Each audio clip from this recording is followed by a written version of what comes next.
ನೋಡಿ, ಕರ್ನಾಟಕದಲ್ಲಿ ಇದ್ಕೊಂಡು ಕನ್ನಡಿಗರ ಮೇಲೆ ಎಂಥ ದೌರ್ಜನ್ಯ, ಎಂಥ ದಬ್ಬಾಳಿಕೆ ಅನ್ನುವಂತ ಪ್ರಶ್ನೆ ನಿರ್ಮಾಣ ಆಗುತ್ತೆ. ಬ್ಯಾಂಕ್ನಲ್ಲಿ ಕನ್ನಡಿಗರ ಮೇಲೆ ಪರಭಾಷಿಕರ ದರ್ಪ.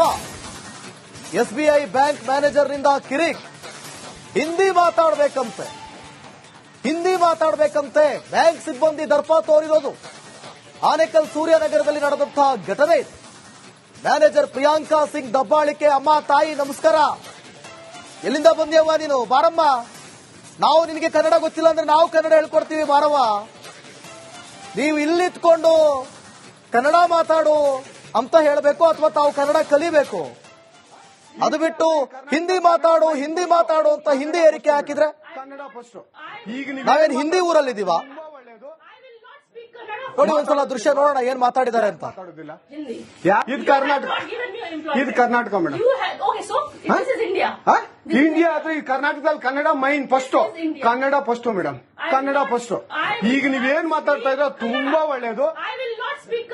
ಮಾತಾಡೋದೇ ಇಲ್ವಾ? ಯಾಕೆ ಮಾತಾಡೋದಿಲ್ಲ? ಯಾಕೆ ಹಿಂದಿ ಮಾತಾಡ್ಬೇಕು? ಕನ್ನಡ ಮಾತಾಡ್ಬೇಕಲ್ಲ ಮೇಡಮ್. ಕನ್ನಡ ಮೇಡಮ್. ಇದು ಕರ್ನಾಟಕ, ಇದು ಕರ್ನಾಟಕ ಮೇಡಮ್. ಚೇರ್ಮನ್ ಮಾತಾಡಂಗಿಲ್ಲ, ಇದು RBI ರೂಲ್ ಇದೆ. ಆ ಸ್ಟೇಟ್ಗಳಲ್ಲಿ ಆ ಭಾಷೆ ಮಾತಾಡಬೇಕು. ನೀವು ಮ್ಯಾನೇಜರ್ ಆದ್ರೆ ಯಾಕೆ ಮಾತಾಡಬಾರ್ದ ಸರ್? ದಯವಿಟ್ಟು ಮಾತಾಡ್ಬೇಡಿ ಮೇಡಮ್. ಒಂದು ನಿಮಿಷ, ಕನ್ನಡನೇ ಬರಲ್ಲ? ಇರಿ ಸರ್, ಮಾತಾಡಿ ಮೇಡಮ್. ನೀವು ಮಾತಾಡಲ್ಲ ಮೇಡಮ್. ಸೂಪರ್. ನೀವು ಬ್ಯಾಂಕ್ಗೆ ನೋಡಿ ವೀಕ್ಷಕರೇ, ಇದು SBI ಬ್ಯಾಂಕು ಚಂದಾಪುರದಲ್ಲಿರುವ SBI ಸೂರ್ಯ ಸಿಟಿ ಬ್ಯಾಕ್ ಸೈಡ್ ಅಲ್ಲಿ. ದಯವಿಟ್ಟು ನೀವು ಇದನ್ನ ಎಲ್ಲರೂ ಎಚ್ಚೆತ್ಕೊಳ್ಳೋಣ. ಕನ್ನಡ ವ್ಯಕ್ತಿಗಳು, ಕನ್ನಡ ನಾವು ಏನಿದ್ರು ಕನ್ನಡಿಗರು ನಾವು ಒಂದಾಗ್ಲೇಬೇಕು. SBI ಬ್ಯಾಂಕ್ಗೆ ನಾವು ಬುದ್ಧಿ ಕಲ್ಸೋಣ. ಆಯ್ತು, ನೋಡೋಣ ಪ್ಲೀಸ್. ನೀವು ವಿಡಿಯೋ ಮಾಡ್ಕೊಳ್ಳಿ ಮೇಡಮ್, ನೀವು ವಿಡಿಯೋ ಮಾಡ್ಕೊಳ್ಳಿ ಪ್ಲೀಸ್. ಆಯ್ತು, ನೀವು ಹಿಂದಿ ಕನ್ನಡ ಮಾತಾಡಲ್ಲ ಅಂದ್ರಲ್ಲ, ಕನ್ನಡ ಮಾತಾಡೋದೇ ಇಲ್ಲ. ಓಹೋ, ಸೂಪರ್ ಮೇಡಮ್, ಸೂಪರ್. ನೋಡಿ ವೀಕ್ಷಕರೇ, ಇದು ಮೇಡಮ್ ಮ್ಯಾನೇಜರ್ ಅವರು ಹೇಳಿದ್ದು ಕನ್ನಡ ನಾನು ಮಾತಾಡೋದೇ ಇಲ್ಲ ಅಂತ. ತುಂಬಾ ಉತ್ತಮ ಬಿಡಿ, ಸೂಪರ್. ಇದು ಕರ್ನಾಟಕ, ಇದು ಕರ್ನಾಟಕ ಮೇಡಮ್. ನೋಡಿ, ಈಗ ವಿಡಿಯೋಗಳನ್ನ ಗಮನಿಸ್ತಾ ಇದ್ವಿ. ಬ್ಯಾಂಕ್ ಮ್ಯಾನೇಜರ್ ಪ್ರಿಯಾಂಕವ್ವ ಯಾವ ಸಂವಿಧಾನದಲ್ಲಿ ಬರೆದಿದೆ ಹಿಂದಿಲೇ ಮಾತಾಡಬೇಕು, ಹಿಂದಿನೇ ರಾಷ್ಟ್ರ ಭಾಷೆ ಅಂತ? ನೀವು ಆ ರೀತಿ ತಾಕೀತ್ ಮಾಡ್ತಾ ಇದ್ದೀರಲ್ಲ, ನೀವು ಹಿಂದಿ ಮಾತಾಡಿ ಅಂತ. RBI ರೂಲ್ಸ್ ಇರೋದೇನು? ಯಾವ್ಯಾವ ರಾಜ್ಯದಲ್ಲಿ ಯಾವ್ಯಾವ ಬ್ಯಾಂಕ್ ಇದೆ ಅದೇ ಭಾಷೆಯ, ಅದೇ ಪ್ರಾದೇಶಿಕ ಭಾಷೆನೇ ಮಾತಾಡಬೇಕು. ನೀ ಬಾರವ, ನಿಂಗೆ ಗೊತ್ತಾಗ್ಲಿಲ್ಲ ಅಂದ್ರೆ ನಾವು ಕನ್ನಡ ಹೇಳ್ಕೊಡ್ತೀವಿ. ಇಲ್ಲೇ ಕೂರಿಸ್ಕೊಂಡು ಈ ಎಲ್ಲ ಹೇಳ್ಕೊಡ್ತೀವಿ, ಬಾರವ. ನೀ ಹಿಂದಿ ಮಾತಾಡುವಂತ ದಬ್ಬಾಳಿಕೆ ಯಾಕೆ ಮಾಡೋದು? ಯಾವ್ಯಾವ ಊರಿನ ಯಾವ್ಯಾವ ಸ್ಲ್ಯಾಂಗ್ ಬೇಕು ನಿಮಗೆ, ನಾವ್ ಹೇಳ್ಕೊಡ್ತೀವಿ, ಬನ್ನಿ. ದರ್ಪ ಮಾಡ್ತೀರಾ ನೀವು? ದರ್ಪ ತೋರಿಸ್ತೀರಾ? ಕೇವಲ ಇದೊಂದಂತಲ್ಲ, ರಾಜ್ಯಾದ್ಯಂತ ಅನೇಕ ಬ್ಯಾಂಕುಗಳಲ್ಲಿ ಇದೇ ರೀತಿಯಾದಂತ ತಾರತಮ್ಯ ಆಗ್ತಾ ಇದೆ. ಹಿಂದಿ ಮಾತಾಡಿ ಏನ್ ಹಿಂದಿ ಮಾತಾಡೋದು? ಎಲ್ಲಿ ಬರ್ಕೊಟ್ಟಿದ್ದೀರಾ ನೀವು ಹಿಂದಿ ಮಾತಾಡಬೇಕು ಅಂತ? ಸಂವಿಧಾನದಲ್ಲಿ ಬರ್ದಿದ್ಯಾ ಹಿಂದಿ ಮಾತಾಡಬೇಕು ಅಂತ? ನೀವು ತಿನ್ನೋದು ಇಲ್ಲಿ ಅನ್ನ, ಇಲ್ಲಿ ಗಾಳಿ ಕುಡಿಯೋದು, ಇಲ್ಲಿ ನೀರು, ಎಲ್ಲ ಇಲ್ಲಿ, ಸಂಬಳ ತಗೊಳ್ಳೋದು ಇಲ್ಲಿ, ಆದ್ರೆ ಮಾಡೋದು ಈ ರೀತಿಯಾದಂತ ತಾರತಮ್ಯ. ನಾಚಿಕೆ ಆಗಲ್ವಾ ಅಂತ? ಸೂಪರ್. ನೋಡಿ, ರೊಚ್ಚಿಗೆದ್ದು ಬಿಟ್ಟಿದ್ದಾರೆ. ಈಗ ಬ್ಯಾಂಕ್ ಸಿಬ್ಬಂದಿ ದರ್ಪಕ್ಕೆ ಕನ್ನಡಿಗರು ಕೆರಳಿದ್ದಾರೆ. ಒಂದ್ ಕಡೆ ಭಾಷಾ ತಾರತಮ್ಯ ವಿರುದ್ಧ ನಾಳೆ ಪ್ರತಿಭಟನೆಗೆ ಕರೆ ನೀಡಿದೆ ಕರವೇ ಅಧ್ಯಕ್ಷ. ಕರೆ ನೀಡಿದ್ದಾರೆ ನಾರಾಯಣಗೌಡರು ನೇತೃತ್ವದಲ್ಲಿ ಪ್ರತಿಭಟನೆ. ನಾಳೆ ಬೆಳಗ್ಗೆ 11 ಗಂಟೆಗೆ ಪ್ರತಿಭಟನೆಗೆ ಕರೆ ನೀಡಲಾಗಿದೆ. ನಾಳೆ ಬ್ಯಾಂಕ್ಗೆ ಮುತ್ತಿಗೆ ಹಾಕೋದಕ್ಕೆ ಕರವೇ ನಿರ್ಧಾರ ಮಾಡಿದೆಯಂತೆ, ಕರೆ ನೀಡಿದೆಯಂತೆ. ನೋಡಿ, ಕನ್ನಡ ಅಂತ ಬಂದಾಗ ನಾವು ಕೂಡ ಕನ್ನಡದ ಪರವಾಗಿ ನಿಲ್ಲೋದು. ನನಗೆ ಮೊದಲಿಗೆ ನಮ್ಮ ಮನೆನೇ ಮುಖ್ಯ. ಫಸ್ಟ್ ನಮ್ಮವ್ವ, ಆಮೇಲೆ ದೊಡ್ಡಮ್ಮ ಚಿಕ್ಕಮ್ಮ ಅಲ್ವೇ? ಸೊ ಹಾಗಾಗಿ ಹೀಗಿದ್ದಾಗ ನೀವು ಹಿಂದಿ ಮಾತಾಡಿ ಅಂದ್ರೆ ಏನು? ನಿಮ್ ದಬ್ಬಾಳಿಕೆ ಏನ್ರಿ? ಕನ್ನಡ ನಾಡಲ್ಲಿರೋದು ನಾವು, ಕನ್ನಡ ನಾಡಲ್ಲಿರೋದು. ಇದ್ರ ಬಗ್ಗೆ ಮತ್ತಷ್ಟು ಮಾಹಿತಿಯನ್ನು ಕೊಡ್ತಾರೆ ನನ್ನ ಪ್ರತಿನಿಧಿ ವೀರೇಶ್. ಲೈವ್ ನಲ್ಲಿ ಜಾಯ್ನ್ ಆಗ್ತಿದ್ದಾರೆ. ವೀರೇಶ್, ಕನ್ನಡ ಅಂತ ಬಂದಾಗ ರಿಪಬ್ಲಿಕ್ ಕನ್ನಡ ಮೊದಲು ನಿಲ್ಲುತ್ತೆ ಭಾಷೆ ವಿಚಾರದಲ್ಲಂತೂ, ನಿಮಗೂ ಗೊತ್ತೇ ಇದೆ. ಆದ್ರೆ ಈ ರೀತಿಯಾದಂತಹ ದಬ್ಬಾಳಿಕೆ ನಿಜಕ್ಕೂ ಅಲ್ಲಿ ನಡೆದಿದ್ದೇನು? ನಾಳೆ ಪ್ರತಿಭಟನೆ ರೂಪುರೇಷೆ ಹೇಗೆ? ಇತ್ತೀಚಿನ ದಿನಗಳಲ್ಲಿ ಕನ್ನಡ ಬಗ್ಗೆ ಕನ್ನಡ ವಿಚಾರವಾಗಿ ತುಂಬಾ ಅಪಮಾನವಾಗ್ತಿದೆ, ಅಗೌರವ ಪರಭಾಷಿಕರು ತೋರ್ತಿದ್ದಾರೆ. ಯಾಕಂದ್ರೆ ಕಳೆದ ಒಂದ್ 2-3 ದಿನ ಹಿಂದೆ ಒಂದು ಖಾಸಗಿ ಹೋಟೆಲ್ ಸಹ ಏನು ಆ ಕನ್ನಡಿಗರಿಗೆ ಕನ್ನಡ ಭಾಷೆಗೆ ಅಪಮಾನ ಮಾಡಿತ್ತು. ಇದೀಗ ಎಸ್ಬಿಐ ಬ್ಯಾಂಕ್ನ ಸಿಬ್ಬಂದಿ ಸಹ ಅಪಮಾನ ಮಾಡಿದ್ದಾರೆ. ಅಂದ್ರೆ ಹಿಂದಿಯಲ್ಲಿ ಮಾತಾಡು, ಯಾಕಂದ್ರೆ ಇದಕ್ಕೆ ನಮ್ಮ ಕನ್ನಡಿಗರು ಕನ್ನಡದಲ್ಲೇ ಮಾತಾಡ್ತಾರೆ, ಹಿಂದಿ ಬರೋಲ್ಲ, ನೀವು ಹಿಂದಿಯಲ್ಲೇ ಮಾತಾಡ್ಬೇಕಂದ ಕಡೆ ದಬ್ಬಾಳಿಕೆ ಮಾಡಿದ್ದಾರೆ. ಈ ಒಂದು ವಿಚಾರಕ್ಕೆ ಇದೀಗ ಕನ್ನಡ ಪರ ಸಂಘಟನೆಗಳು ಕೆಂಡವಾಗಿದ್ದಾವೆ. ನಾಳೆ ದೊಡ್ಡ ಮಟ್ಟದಲ್ಲಿ ಹೋರಾಟ ಮಾಡಲು ಮುಂದಾಗಿದ್ದಾರೆ. ಯಾಕಂದ್ರೆ ಆನೇಕಲ್ನ ಸೂರ್ಯನಗರದ ಎಸ್ಬಿಐ ಬ್ಯಾಂಕ್ ನಲ್ಲಿ ನಾಳೆ ಬೆಳಗ್ಗೆ 11 ಗಂಟೆಗೆ ಕರಿವೆನಾರಾಯಣಗೌಡ ನೇತೃತ್ವದಲ್ಲಿ ದೊಡ್ಡ ಮಟ್ಟದಲ್ಲಿ ಹೋರಾಟ ಮಾಡಲು ಮುಂದಾಗಿದ್ದಾರೆ. ಅದಲ್ಲದೆ ನಗರದ ಪ್ರಧಾನ ಕಚೇರಿ ಎಸ್ಬಿಐ ಬ್ಯಾಂಕ್ ಮುಂದೆ ಪ್ರತಿಭಟನೆ ಮಾಡಲು ಮುಂದಾಗಿದ್ದಾರೆ. ಒಂದ್ ಕಡೆ ಆ ಸಿಬ್ಬಂದಿಯನ್ನ ವಜಾ ಮಾಡಬೇಕು, ಯಾಕಂದ್ರೆ ಕನ್ನಡದಲ್ಲಿ ಅಂದ್ರೆ ಕನ್ನಡ ಮಾತಾಡಂತಂದ್ರೆ ನಮ್ಗೆ ಒಬ್ಬ ಸಿಬ್ಬಂದಿ ಅಲ್ಲಿ ಬಂದಂತ ಒಬ್ಬ ಗ್ರಾಹಕರಿಗೆ ಒಂದ್ ಕಡೆ ಆವಾಜ್ ಆಗ್ತಾರೆ. ಇದು ಸರಿಯಲ್ಲ, ಕನ್ನಡಕ್ಕೆ ಅಪಮಾನ ಮಾಡಿದ್ದಾರೆ. ಹೀಗಾಗಿ ಸಂಪರ್ಕ ಮಾಡ್ತೀನಿ. ಈಗ ಕರವೇ ರಾಜ್ಯಾಧ್ಯಕ್ಷರಾದಂತ ಪ್ರವೀಣ್ ಶೆಟ್ಟಿ ನಮ್ ಜೊತೆ ಇದ್ದಾರೆ. ಪ್ರವೀಣ್ ಅವರೇ, ನಾವೇನ್ ಬರ್ಕೊಟ್ಬಿಟ್ಟಿದೀವಾ ನಮ್ ಭಾಷಣ ಇವ್ರಿಗೆ ಬರ್ಕೊಟ್ಬಿಟ್ಟಿದೀವಾ ಅಂತ? ಈ ರೀತಿ ನಿರಂತರವಾದಂತ ದಬ್ಬಾಳಿಕೆ ಏನ್ ಕತೆ ಇದು? ಹಲೋ, ನನ್ ಧ್ವನಿ ಕೇಳಿಸ್ತಾ ಇದ್ರೆ ನಾವೇನ್ ನಮ್ಮ ಭಾಷಣ ಇವ್ರಿಗೆ ಬರ್ಕೊಟ್ಬಿಟ್ಟಿದೀವಾ ಅಂತ ಈ ರೀತಿ ದಬ್ಬಾಳಿಕೆ ಮಾಡ್ತಾರಲ್ಲ? ಆನೇಕಲ್ನ ಸೂರ್ಯನಗರದಲ್ಲಿ ಎಸ್ಬಿಐ ಬ್ಯಾಂಕ್ ಸಿಬ್ಬಂದಿ ಕನ್ನಡದಲ್ಲಿ ಮಾತಾಡದೇನೆ ಕನ್ನಡಿಗರ ಮೇಲೆ ಉದ್ದಟತನವನ್ನ ತೋರಿರೋದನ್ನ ಕರ್ನಾಟಕ ರಕ್ಷಣಾ ವೇದಿಕೆ ತೀವ್ರವಾಗಿ ಖಂಡಿಸ್ತೀವಿ. ನಾಳೆ ನಮ್ಮ ಕಾರ್ಮಿಕ ಘಟಕದ ಅಧ್ಯಕ್ಷ ಅಂತ ಅಂಬರೀಶ್ ಅವರು, ರಾಜ್ಯ ಉಪಾಧ್ಯಕ್ಷ ಅಂತ ಪುನೀತ್ ಅವರು, ಮತ್ತೆ ತಾಲೂಕು ಅಧ್ಯಕ್ಷ ಅಂತ ನವೀನ್ ಅವರ ನಾಯಕತ್ವದಲ್ಲಿ ಬ್ಯಾಂಕಿಗೆ ಮುತ್ತಿ ಹಾಕುವಂತ ಕೆಲಸವನ್ನ ಮಾಡ್ತೀವಿ.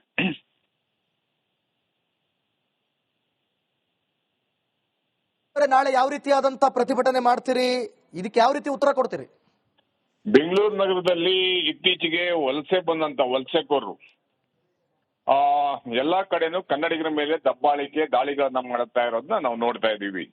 ಎಲ್ಲ ಹೋಟೆಲ್ಗಳಲ್ಲಿರ್ಬೋದು, ಅಥವಾ ITBTಗಳಲ್ಲಿರ್ಬೋದು, ಅಥವಾ ಅಪಾರ್ಟ್ಮೆಂಟ್ಗಳಿರ್ಬೋದು, ಅಥವಾ ವಿಲ್ಲಾಗಳಲ್ಲಿರ್ಬೋದು, ದಿನನಿತ್ಯ ಕನ್ನಡಿಗರ ಮೇಲೆ ದಾಳಿ, ಕನ್ನಡಿಗರಿಗೆ ಅವಮಾನ ಮಾಡುವಂತ ಕೆಲಸಗಳು ನಡೀತಾ ಇದೆ. ಇವತ್ತು ಬ್ಯಾಂಕಿಂಗ್ ಅಲ್ಲೂ ಸಹ ಎಲ್ಲಾ ಕಡೆನೂ ಸಹ ಕನ್ನಡದಲ್ಲಿ ರೈತರ ಮಕ್ಕಳು, ದೀನದಲಿತರ ಮಕ್ಕಳು, ಕಾರ್ಮಿಕಗಳು ಬ್ಯಾಂಕಿಗೆ ಹೋದ್ರೆ ಕನ್ನಡದಲ್ಲಿ ಮಾತಾಡ್ತೇನೆ, ಹಿಂದಿಯಲ್ಲಿ ಮಾತಾಡಿ ಅನ್ನುವಂತ ಉದ್ದಾರತನವನ್ನ ಯಾವ ಅಧಿಕಾರಿ ತೋರಿಸ್ತಾರೆ ಅವ್ರು ಈ ಕೂಡಲೇ ಇಲ್ಲಿಂದ ಈ ರಾಜ್ಯದಿಂದ ಗಡಿಪಾರು ಮಾಡ್ಬೇಕು, ಈ ರಾಜ್ಯದಿಂದ ಓಡಿಸ್ಬೇಕು ಅನ್ನುವಂತ ಒತ್ತಾಯವನ್ನ ಮಾಡೋದ್ರ ಮುಖಾಂತರ ನಾಳೆ ಬ್ಯಾಂಕಿಗೆ ಮುತ್ತಿ ಹಾಕುವಂತ ಕೆಲಸವನ್ನ ಕರ್ನಾಟಕ ರಕ್ಷಣಾ ವೇದಿಕೆ ಮಾಡ್ತೀವಿ ಅನ್ನೋ ಎಚ್ಚರಿಕೆಯನ್ನು ಕೊಡ್ತಾ ಇದೀವಿ. Okay, thank you Praveen Shetty ಅವರೇ, ರಿಪಬ್ಲಿಕ್ ಕನ್ನಡ ಜೊತೆ ಮಾತನಾಡೋದಕ್ಕಾಗಿ. ಕರ್ನಾಟಕದಲ್ಲಿ ಕನ್ನಡಿಗನೇ ಸಾರ್ವಭೌಮ. ಕರ್ನಾಟಕದಲ್ಲಿ ನಮಗಿರುವಂತ ಭಾಷೆ ಕನ್ನಡ. ನಾವು ಕನ್ನಡದಲ್ಲೇ ಮಾತಾಡ್ತೀವಿ, ನಾವು ಕನ್ನಡದಲ್ಲೇ ವ್ಯವಹರಿಸ್ತೀವಿ. ಇಂಗ್ಲಿಷ್ ಭಾಷೆ ಆಗಿರ್ಬೋದು, ಹಿಂದಿ ಭಾಷೆ ಆಗಿರ್ಬೋದು, ನಾವು ಬೇರೆ ಭಾಷೆಗಳನ್ನ ಗೌರವ ಕೊಡ್ತೀವಿ. ಕನ್ನಡಿಗರು ವಿಶಾಲ ಹೃದಯದವರು, ಎಲ್ಲವನ್ನೂ ಒಪ್ಪುತ್ತೇವೆ, ಎಲ್ಲವನ್ನೂ ಒಳಗೆ ಬಿಟ್ಟುಕೊಳ್ಳುತ್ತೇವೆ. ಅದಕ್ಕೆ ನಮಗೆ ಈ ರೀತಿಯಾದಂತ ಪರಿಸ್ಥಿತಿ ನಿರ್ಮಾಣ ಆಗಿದೆ. ಈ ರೀತಿ ಆದ್ರೂ ಕೂಡ ನಾವು ತಾಳ್ಮೆಯಿಂದ ಇರ್ತೇವೆ. ಇದು ಕರ್ನಾಟಕ, ಇದು ಕರ್ನಾಟಕ ಮೇಡಮ್. ಇಂಡಿಯಾ ಅಥವಾ ಈ ಕರ್ನಾಟಕದಲ್ಲಿ Kannada main first, Kannada first madam, Kannada first. ಈಗ ನೀವೇನ್ ಮಾತಾಡ್ತಾ ಇದ್ರೆ ತುಂಬಾ ಒಳ್ಳೇದು. ಮಾತಾಡೋದೇ ಇಲ್ವಾ? ಯಾಕೆ ಮಾತಾಡೋದಿಲ್ಲ? ಯಾಕೆ ಹಿಂದಿ ಮಾತಾಡ್ಬೇಕು? ಕನ್ನಡ ಮಾತಾಡ್ಬೇಕಲ್ಲ ಮೇಡಮ್? ಕನ್ನಡ ಮೇಡಮ್. ಮೇಡಮ್ ಇದು ಕರ್ನಾಟಕ, ಇದು ಕರ್ನಾಟಕ ಮೇಡಮ್. ಚೇರ್ಮನ್ ಮಾತಾಡಂಗಿಲ್ಲ, ಇದು RBI ರೂಲ್ ಇದೆ.